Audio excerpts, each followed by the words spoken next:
வணக்கம். சோமு சேலத்துலேருந்து ஒருத்தர் மெசேஜ் அனுப்பியிருக்காரு. நீங்கள் இந்த படிப்பு சம்மந்தப்பட்ட வீடியோ போடுறதுனால உங்களுக்கு என்ன சார் யூஸு? மக்கள் நிறைய பேர் பார்ப்பாங்களா? இந்த ஆட்டம் பாட்டம் அதில் தானே சார் நிறைய பேர் பார்க்காங்க, நீங்கள் எதுக்கு தேவையில்லாமல் போட்டுக்கிட்டே இருக்கீங்க அப்படிங்கிற மாதிரி ஒருத்தர் மெசேஜ் அனுப்பியிருக்காரு. அவர் போட்டிருக்கும் போது தான் அப்படி ஒரு மெசேஜை போட்டிருக்கிறதுனால அவருக்கான பதில் தான் இது. அதாவது நான் வந்து வெங்கடேஸ்வரா ஸ்கூல் அப்படின்னு ஒரு ஸ்கூல் நடத்துகிறேன். ஜிஎம்எஸ் அகாடமின்னு ஒரு இன்ஸ்டிடியூஷன் நடத்துகிறேன். ரெண்டுமே கிட்டத்தட்ட ஸ்கூல் வந்து 30 வருஷத்துக்கு மேலே ஆச்சு.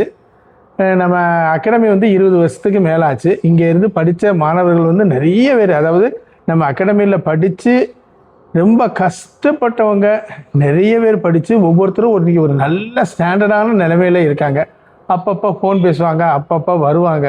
இப்போ உதாரணத்துக்கு இந்த 2 தெருவில் எனக்கு 18 பேர் பாஸ் ஆகியிருக்காங்க. அதாவது என்னுடைய தெரு பாரதியார் தெரு, தெற்குபுத்து தெரு, அதில் 18 பேர் பாஸ் ஆகியிருக்காங்க. இது வந்து நாங்கள் இருக்கிறது வளவு, இதுலேயே 6 புள்ளிகள் பாஸ் ஆகிருக்கு.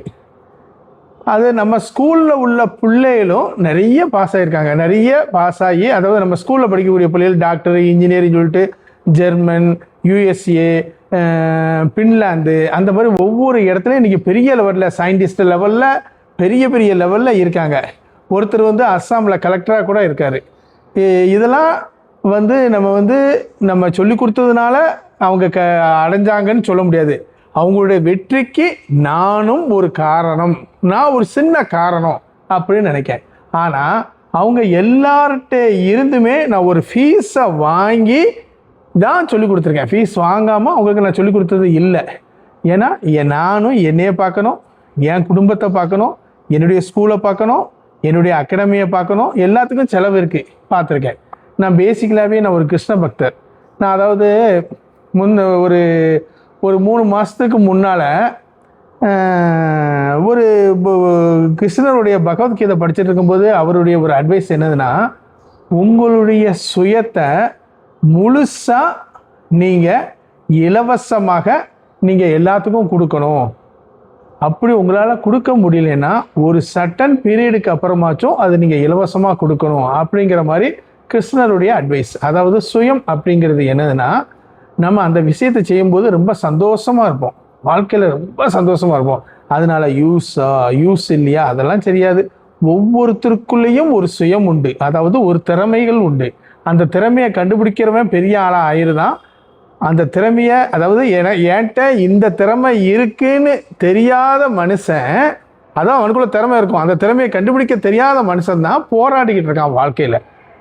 அப்படி நான் யோசித்து பார்த்தா என்னுடைய சுயம் அப்படிங்கிறது, நான் படிப்பு சொல்லி கொடுக்கறது, இந்த கிளாஸ் எடுக்கிறது என்னுடைய சுயம்னு நான் நினைக்கிறேன். ஒரு 50 வயசு வரை நான் ஃபீஸ் வாங்கி நான் நிறைய சொல்லி கொடுத்துட்டேன். இனிமேயும் நான் ஃபீஸ் வாங்கித்தான் சொல்லிக் கொடுக்க போகிறேன். ஆனால் ஒரு குறிப்பிட்ட மக்களுக்கு ஃபீஸ் இல்லாமல் சொல்லிக் கொடுக்கணும், எல்லாத்துக்கும் தெரியணும் அப்படிங்கிற நோக்கத்துக்காக நான் எனக்கு தெரிஞ்ச ஆப்டிடியூடு, ரீசனிங், சப்ஜெக்ட் எல்லாத்தையுமே நான் அந்த யூடியூப்பாக போட்டுக்கிட்டு இருக்கேன். இதில் அவங்க உண்மையில் அதை அவங்க படித்தாங்கன்னா ஒரு கோச்சிங் சென்டரில் சேர்ந்து படிக்கும்போது அவங்க என்ன கற்றுக்குவாங்களோ அதே அளவு இதை அவங்க கற்றுக்கலாம். அதாவது மனுஷங்க அதே அளவுக்கு அவங்க என்ன செய்வாங்க, நிறைய கற்றுக்குவாங்க. அதனால் அவங்க இப்போ நிறைய பேர் பார்க்காங்க, நிறைய பேர் கமெண்ட் அடிக்காங்க, நிறைய பேர் ஏசுறாங்க, நிறைய பேர் கேள்விப்படுதாங்க. அதெல்லாம் எனக்கு பிரச்சனை இல்லை. எனக்கு தெரிஞ்ச ஒரு விஷயத்த மக்களுக்கு சொல்லிக் கொடுக்க போகிறேன், இலவசமாக சொல்லிக் கொடுக்க போகிறேன். அதை தெரிஞ்சுக்கிட்டு அவங்க முன்னேறினா எனக்கு ரொம்ப சந்தோஷம். இந்த பதிலை சொன்னது, அதாவது இந்த பதிலை நீங்கள் கேட்டதுனால தான் இதெல்லாம் நான் யோசித்து உங்கள்கிட்ட சொல்லுதேன். நன்றி, வணக்கம்.